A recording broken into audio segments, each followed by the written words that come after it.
Hello, my name is Austin, and today I want to provide 5 tips that students with disabilities can use when transferring from high school into college. The first tip is to get comfortable talking about your disability and the accommodations that you're using.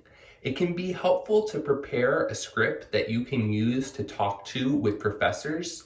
For example, when I would talk to professors, I would disclose generally after class or in office hours that I have mild cerebral palsy. I would tell them that art projects are particularly difficult and not something I really enjoy, and that I really do enjoy film production and any opportunities to use digital video or photography, if that's possible, is something I'd be really interested in. And then I would kind of go over my different accommodations, including things like double time and use of a computer for any essays and things like that, and just answer any questions that they had, maybe look at the syllabus for when the tests and exams are. So that can be a helpful kind of script that you could use when talking with your professors. In addition, it can be really good to when you're meeting with the disability offices to kind of devise a plan on what you want to talk about when it comes to your disability, what accommodations you're looking for. That way you have a good understanding and feel confident when talking to the different college disability offices and can really express what your needs are. The next thing I want to cover is the importance of joining groups on campus. I really think finding clubs, finding whether it be with a professor, research interests, those type of things can be very helpful for students with disabilities and just students in general. To have a feeling of place and connection on campus is really great. So I'd encourage you to look at your campus, see what clubs are available, what matches with your interests.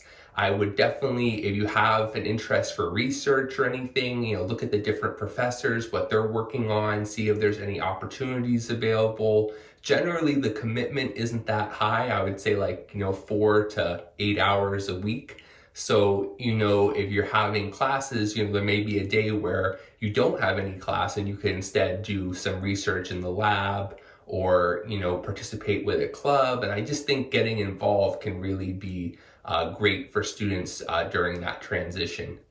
The next aspects I want to cover, these are more related to being organized. They're really kind of two separate aspects that kind of connect. One is making sure you have a calendar and to-do list. It can be great before classes start to put in your calendar where all your classes are, what the times are, start to put in your to-do list, maybe getting used to things like doing laundry, making sure your room is tidy, any other commitments or tasks for homework and stuff. Having that to-do list can really be helpful. And then I think the next step in that, which is kind of where a lot of to-do lists with adults in general and students can fall short, is that they don't always break down the tasks. So really taking the time to break down a project, I'd recommend give yourself a cushion. Let's say it's due next Friday. Maybe say it's due on that Thursday or Wednesday. That way you're getting it done a little bit beforehand. You have extra time if you need it.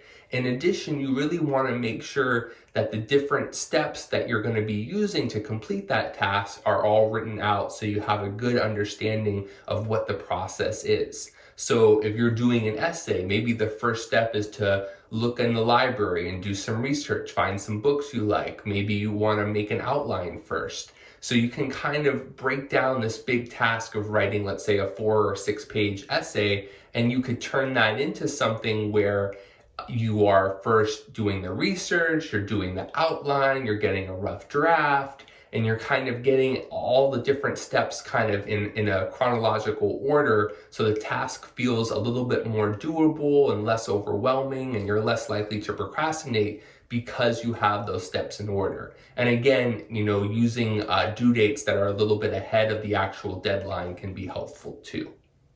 Now, when we talk about the rough draft, I think it's really important to get feedback from your professor. And I would say consider meeting with your professors during office hours. The more you talk with your professor, the more likely they are to be a little bit more lenient with, grading and things like that, because they can see you're putting in an effort into the class. They can also, you can gain a lot of knowledge from the professor and from talking with them that can be useful in terms of how you're writing your paper or how you're studying. Because the professor might, say, this is really key. Remember this for the exam, or I really like, this paragraph. See if you can expand upon that. Those type of tips are the type of things that can help boost your grade, because now you're a little bit more knowledgeable and prepared for the exam or for the paper, and you're getting that extra guidance. So that can really be helpful. And the last tip I really have here is just to always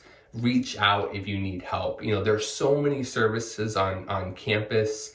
I would definitely start with like the disability office. You could also look in to see if there's tutoring. If you need additional support, talking with your professors can always be helpful as well. If you were having, maybe with your mental health, you could look at some psychology. A lot of campuses have free therapy appointments or group therapy appointments that you can sign up for. So there's just so many different supports available.